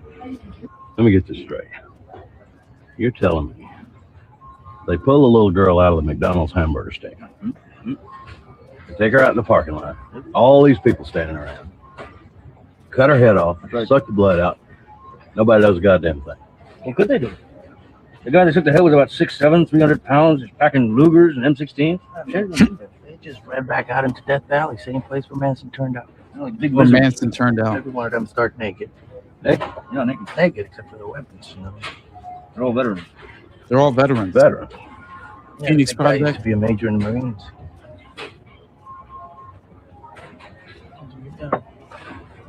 Major? We know where he lives. Can't get near the house, you know. No. So, real quick, the Major was the fictional character for Timothy McVeigh. I know in his telling of like who was the guy telling him remember like David Paul secret Hammer, agent, right? the Major, yeah. Yeah, and Terry Nichols said the same thing. There was a guy Tim McVeigh would keep referring to as the Major who called and changed the location of the bombing at the very last second. Like, that's fascinating to me, man. Is this an MK Ultra trope? Is this what they kind of like refer to at this Like an moment? archetype? In time? And we gained like a brief window into maybe when it was viable as a part of the programming process. Who knows? But again, That's wild. You say you mentioned that, or we've watched before. I don't think you. Maybe you mentioned it to me, but I've heard people mention that like, oh, they talk about adrenochrome and Fear and Loathing, but like I thought you were talking about that. I didn't know there was a deleted scene that gives a ton of all the context of the shit we talk about in there. Whereas, there is the one little line in like the actual movie where they kind of like in passing mentioning drugs, mention adrenochrome, and even that was like wild enough for most people. Like, holy shit, they mentioned adrenochrome. Whereas in that, like, they're explicitly saying it. So anyone who tries to, I know some people have played fast and loose with the mention of adrenochrome, which was fair given the previous context I had here. That like, oh, well, he just mentioned it as one of a group of drugs or whatever. What's the significance of that? But you can't in any way, shirk away from that. Seeing that deleted scene, the creator of this movie, he very much knew what he was getting at when he was saying adrenochrome. It wasn't like he just Googled a list of random exotic drugs and like threw it in there or something. So, exactly. Yeah. And that's what drives me insane is that, we were talking about it not too long ago. It's just the other day, honestly, like I guess 2 weeks ago at this point. But the point is that basically you have the kind of cultural touchstones, the manufactured false rebellions, the nature of, the elite aristocratic oligarchy fundamentally manufacturing culture to influence the general public into embracing ideas that will only really lead inevitably to like this it triggers like this self-destructive process, that very much I think will only hinder society at large, especially, in the West. And so it's just, to me, I see no difference between manufacturing culture and the culture creation aspect of psychological operatives and the psychological operations that attach to even the Beach Boys being connected to Manson and members of the Beach Boys basically getting STDs from the Manson girls and having to, like, more than once, right, having to basically go get treated medically for that fact. And it's fascinating. I think Dennis Wilson, they were members of a group called the Golden Penetrators, right? And you just realize the level of depravity that has been inundated into our subconscious minds with the vessel and tool that has become pop culture. That is when you begin to appreciate, right? Like the kind of introductory paths that conceptualize things and really kind of structure them in a way that is more beneficial in the conclusionary aspect of how you kind of like internalize this thought, this let's just say what's it called when you have this sort of thought experiment, in a way, is basically what you're going through and being led through in a sort of sense.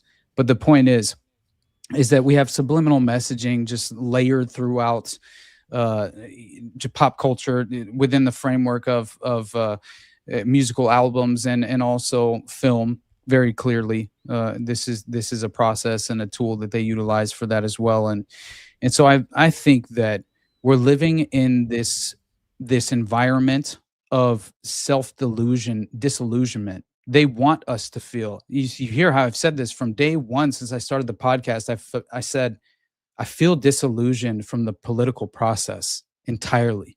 That was like my initial statement, kind of like introducing myself to the world on tinfoil hat, was basically that concept. I think Jose froze up on us for a brief moment. Are you still here, my brother? Is it me? Somebody tell me, am I coming in clear?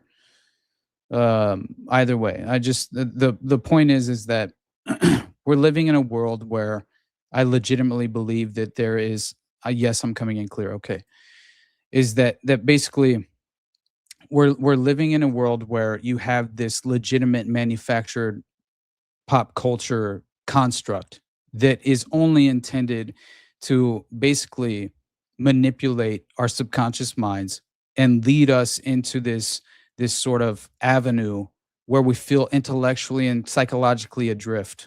So we need to push back in regard to intellectually speaking. We need to isolate, identify the ancient pagan symbolism and mythological framework that they're operating in.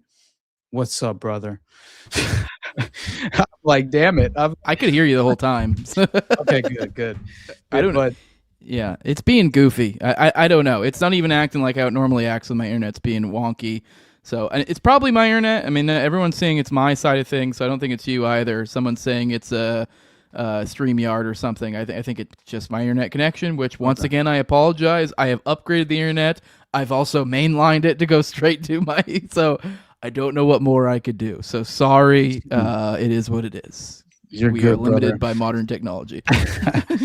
But honestly, I mean, I don't know. There are so many different things that we could discuss at this moment, and I'm willing to go any different direction, but I don't know. What are you thinking? You want to hang out with the patrons soon, or do you want to? I say we hang out with the patrons. I was going to try to dig into, we were going to talk a little bit about some of the Tyler Robinson stuff, the Charlie Kirk killing. I know. And it's worth it. We'll get into it. Yeah, we could do that next week for sure. I wanted to crack into it a little bit anyways. We were talking before the show that I've completely Candace has like soured the taste of like all the Kirk, everything. It's just gotten so fucking gay to me. I know. Like, man. It's like you see it from the outside looking in, and it's all just, oh, Andrew Colvin. Well, Charlie Kirk wasn't even really your friend. He was just being nice to you so you wouldn't be a big mean pants and make TPUSA look bad. No, he was so my friend. Like, it's just the gayest shit, and like that's what it's like devolved into. And then like also every other day it's like the French Foreign Legion's trying to kill me. There's a Jew with a bunch of French people and they're trying to kill me. And it's like, I heard it from one of my patrons. You're like, what the fuck are you talking about? It was revealed to me in a dream. Like, yeah. That's my favorite, dude. That was my favorite. But so it's like, at a certain point, we're like, I don't fucking care about Charlie Kirk anymore. I can't pay attention to whatever this is. Right. You know what? Fuck Charlie Kirk. So, but we do need to check in there because you can't just be killing people live on TV like that. We got to get to the bottom of it. How do you think it would have actually like affected us if we had all the digital framework that we have in the current moment and JFK was assassinated in the exact same way, right? Like, I was just wondering, like, how much would we be like? Me and Johnny. Real though. I know. It just feels like there's a moment where obviously we need to plug in, and I have many different bookmarks. We were prepared to discuss it, but I felt the exact same way that you did, right? Where it was almost Yes, I already kind of know what I feel like, transpired within the concept. Clearly, we need more details, but it feels like one of those very much valuable, high impact, emotion arousing events that they can completely exhaust, right? The viable nature of how they can sort of like the exploitative process, right? How they can weaponize this entire week long preliminary evidentiary hearing or whatever the fuck this is, that is obviously, the prosecution is presenting absolutely no evidence worth considering, other than the fact that they're entirely incompetent or they're clearly facilitating a cover up. But we can get into all those details. Which I next mean, just week, to hone in on that, because I do think we talked about this a little bit before. While I haven't been paying attention to the specific details, that is, I think, interesting. It's just that right there. That like we have gone, what you say, like I think it was like 2 days in preliminary trial, and now I'm no lawyer, so I don't know. Maybe there's some point that later in this proceeding we'll see more. But as of right now, and I think at this point there should be something. Something should have come out. I believe we were even talking before the show that like they've already basically, I think, said that the fucking security camera, we're not going to see them. Yeah, like the golden image, like. I saw someone say, "All right, preliminary hearing day 2 is complete, and the prosecution still has not provided us with the footage of Tyler Robinson taking the shot."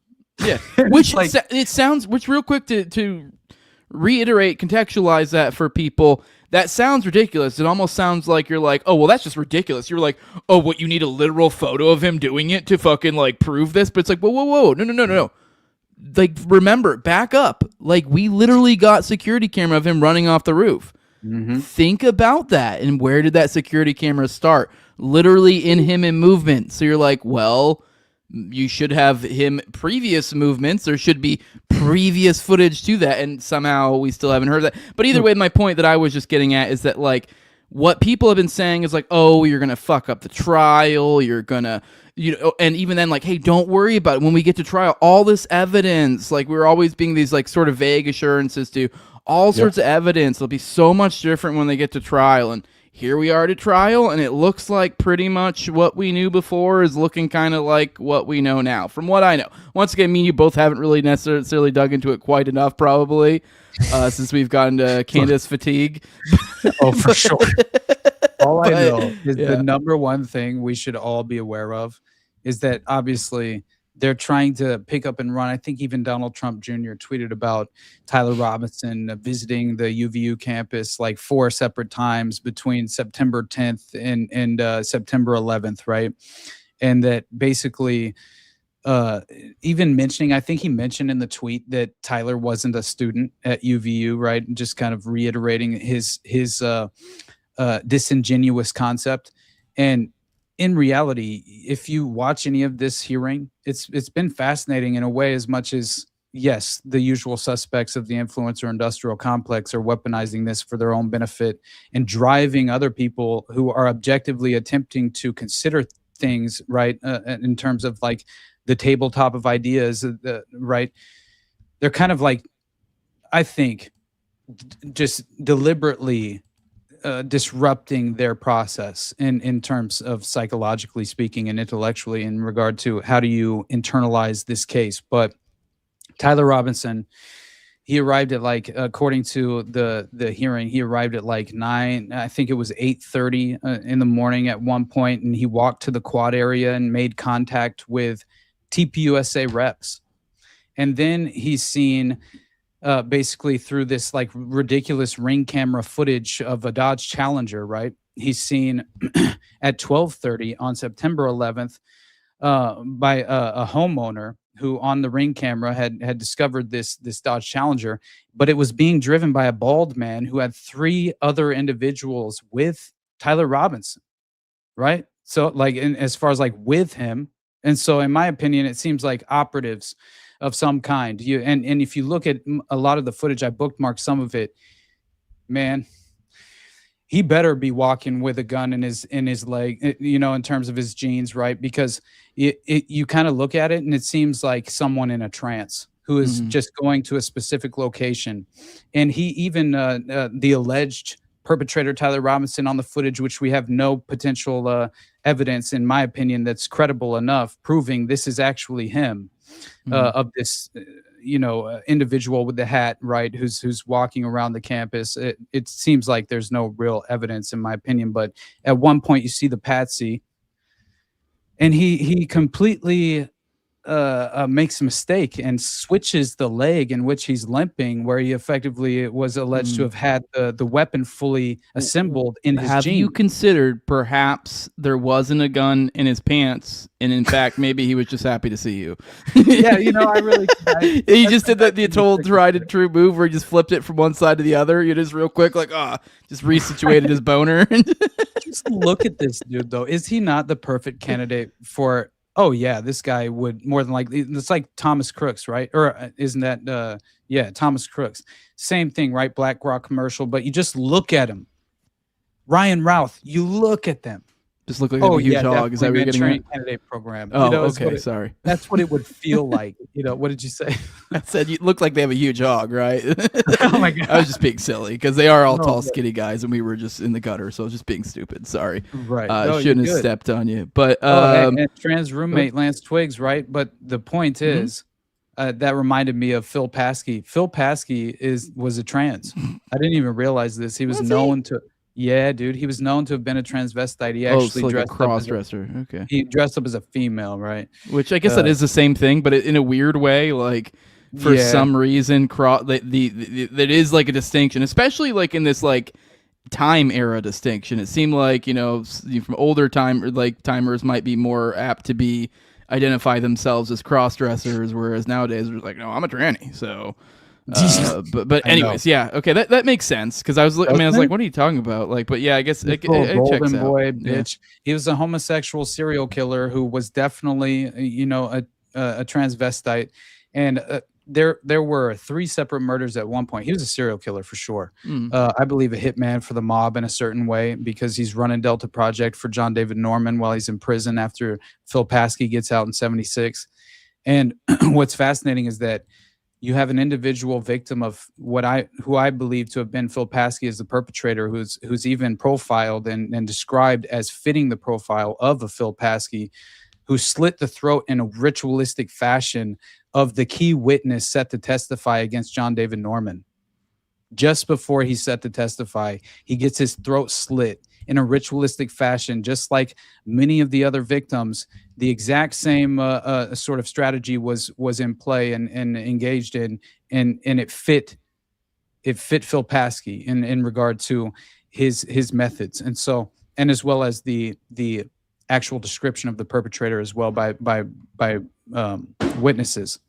Anyway.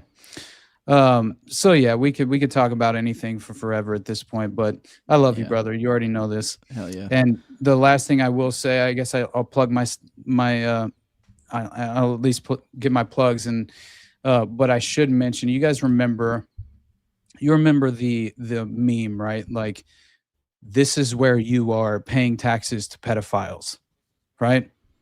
And that is basically just the ultimate conclusion that I think, if we can drive home any concept on a weekly basis in regard to this show, I hope that will fundamentally, resonate, because I very much do believe that this is unfortunately the place we reside in, the environment we find ourselves in, and we are surrounded by a pedophile-occupied government. So if you think that engaging in the political process will lead to a better result or a better a kind of solution in regard to the systematic construct of society at large in the West, I think you're selling yourself short. And it's something that has been conditioned into us to believe in this last shred and measure of hope in regard to restoring faith in the system. Just realize that opting out is the most beautiful option. So remind yourself of that as often as you can, and maybe that'll help lift you out of the demoralizing process that we're consistently in with these, Yeah, you get my point. And I have to say, how much I appreciate you guys, and I love you, brother. I did my best plugging the show, and I think at one point I even did mention how much you've covered OKC as well, just because trying to drive more people, and that's all we can do. I remember the first thing you messaged me when we kind of started cultivating our friendship was rising tide lifts all boats. And I just think that as long as we consistently try and, engage in that mentality, that perspective, that kind of, just core fundamental framework that will only help benefit every person that you appreciate around you. That's all we can really do at the end of the day. And so let's just attempt to, exercise that opportunity and take advantage of it as much as we possibly can, while also being as grateful, as I am capable of. And so I have nothing but love for all of you. I appreciate you all, on a weekly basis, showing up, just even engaging with any of my content. And Jose, you already know how much I appreciate you, brother. You're my brother for real. So nothing but love, man. You guys follow me at the Underclass Podcast. Definitely go check out the Patreon, best place to support me. And I think we just published episode 63 of whatever this is. So go check it out. And we have a lot more content coming, at least with Jake as well. So that'll be, tune in at least and keep your eyes peeled. Hell yeah. Always cool seeing you crushing, brother. Before we do get out of here, we have a couple more super chats to go through. I do very much appreciate the support, guys. Don't really ever check who these are going to. Just to remind you guys, we do stream this to both of our channels, but we do appreciate it either way. Rising tide raises all ships, like I said, so appreciate seeing the support going all around. So keep them coming. We got $10 from D's Laughs White Claw. Says, have you ever seen Plunder World cards? I broke out my Masonic P2 cards when I heard you talking about it now. Would love to hear you interview the creator, James Price. I have too many books to read. I will say this may sound shitty. Like, I'm not necessarily offhand interested in interviewing him for No Way Jose. Maybe I would be in the future. That sounds like it'd be a fun interview for Already Dead, since he does seem to be plugged in the sort of things we talk about, so he probably could just roll it with it. I don't know anything about these particular cards. It's interesting that he is somebody who's made these Masonic P2. That's pretty specific, so sounds like he's pretty with it. So I don't know if you have anything to add to that, Austin. Otherwise, we have one more super chat. No, honestly, I don't. I'll have to look into it, though. Oh, jeez. And then Rev Paradise with $5 says, just started reading The Ultimate Evil. Insane stuff.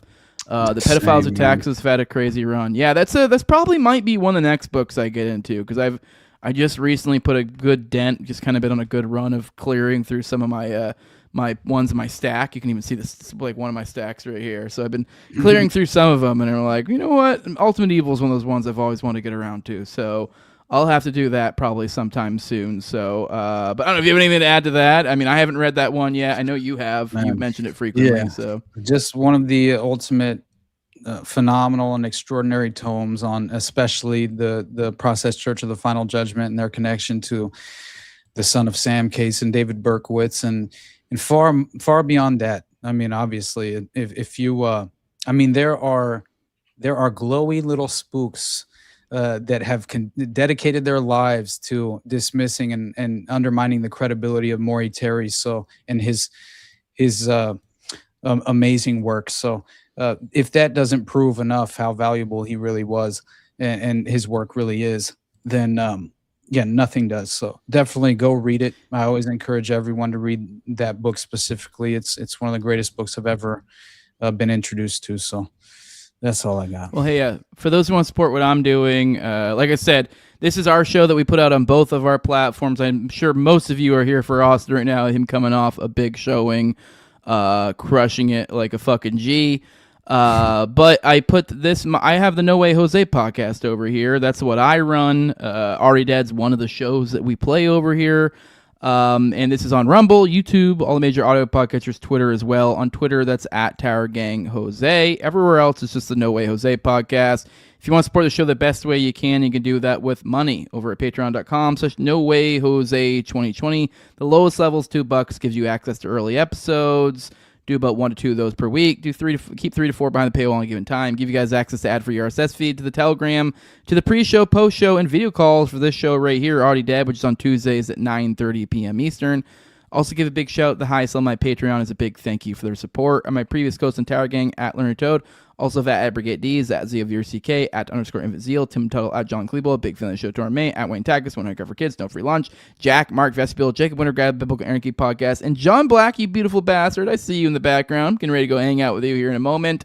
There's no morning dump tomorrow. I am warning you guys, so before you show up, no morning dump. But for, hey, new people here, I do a daily show typically, Monday through Friday, typically around 11 a.m. on my show. So hit that notification bell. That way you know when I'm going live. And we just kind of cover like the latest stuff, kind of go through bookmarks, on my Twitter, articles, clips, stuff like that, kind of roughly assemble them into topics. More of a hangout, an info dump of sorts. But with that, we're out of here. We love you all. This was a great show. Really enjoyed hanging out with all of you guys in all the different ways we did here. So, but we will see you guys in the next one. Bye-bye.